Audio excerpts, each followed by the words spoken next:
So today's June the 14th, and I'm standing at my 4th Street garden, and I don't know if you can see, but it's a very different plot in my community garden here.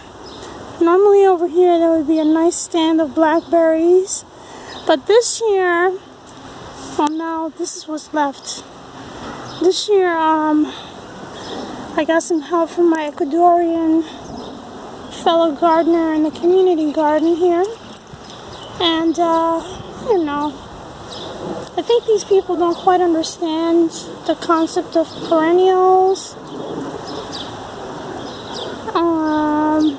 Anyway, they did leave me these, which is nice, but this is actually, these are sitting rooted on, because the fence is here, this is the end of my plot, and they're actually sitting on the other side of the other neighbor's plot. And she tends to kind of leave this plot to cilantro, but I don't know, one of these days she's probably going to get it in her head she wants to clear all her plot and use it all up for what she wants. And likely my blackberries will be decimated, which is not a big deal because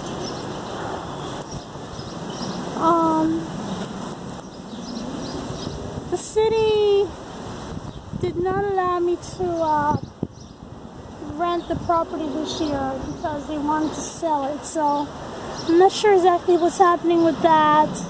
I don't know if it's been sold already or if it's in the process of being sold. But nevertheless, this kind of thing is in flux right now, and you know, we might come one day and find the garden bulldozed, or maybe the whole year will go without any problems because of the COVID pandemic issue. And I mean, there's nobody within City Hall to issue permits, so that's a good thing. It's good for us anyway. So anyway, I don't think I have to worry too much about building on this property, at least not for most of the summer, but who can say? Anyway, so my plant looks a lot different this year, so this is not my brainchild. This is I guess the way that the Ecuadorians do it. This is some rainbow corn that I had. Normally I would make like a 3 to 4 foot bed, you know, as long as I wanted, about 4 feet wide, and then I would plant 4 rows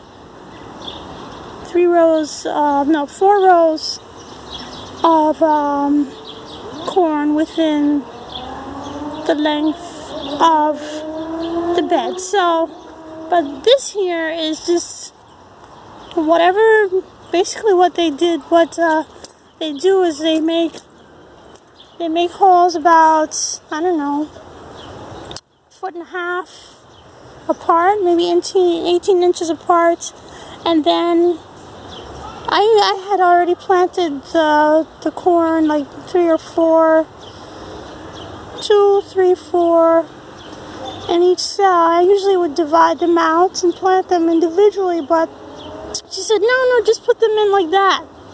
So we did, and I mean, so far they're looking okay, but it's not the way I would have done it, but I am always game for trying something new, so that's what we're going to do this year. So anyway, this year I'm not making beds. I'm just going to play it by ear and just plant things wherever. So there's like a couple of rows of tomatoes here, which have already been, I don't know if you can see the spots where it's been watered.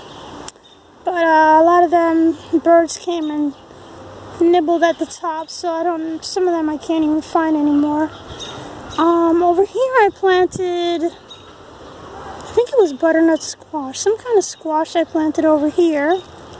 And I see a bunch of little collard greens and kale seedlings popping up from years previous. And on the edge here is cosmos.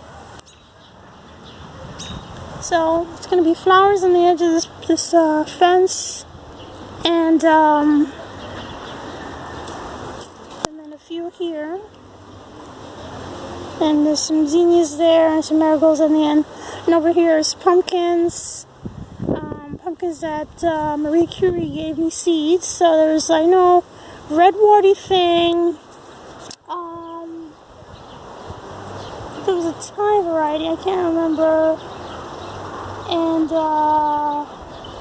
winter luxury pumpkin. So that one especially, well, the red warty thing and the winter luxury sound very exciting to me, so looking forward to that. But anyway, so I see a couple of them popping up. There's one there and one there, and there's another one there, and I saw one over there somewhere. But anyway, so they're gonna do their thing over there, and I'm gonna be hopefully able to enjoy pumpkins this year, which is very nice. I haven't had pumpkins growing in many years because I just didn't feel I could afford the space. But this year I'm just planting whatever. I'm not planting anything that I'm going to be too upset if they come in the middle and just knock down. So, like I said, I planted the corn, which I don't really, rainbow corn is not something that I grow much for food, but I will use it for flour if I get anything to harvest. And the pumpkins as well as the tomatoes. We'll see what comes of it. Needless to say, my main crop is not here. My main crops. But that's it. That's all there is to say about that. So, I'm tired, I'm hot, I'm a little hungry, and I gotta get out of here. Thanks for watching.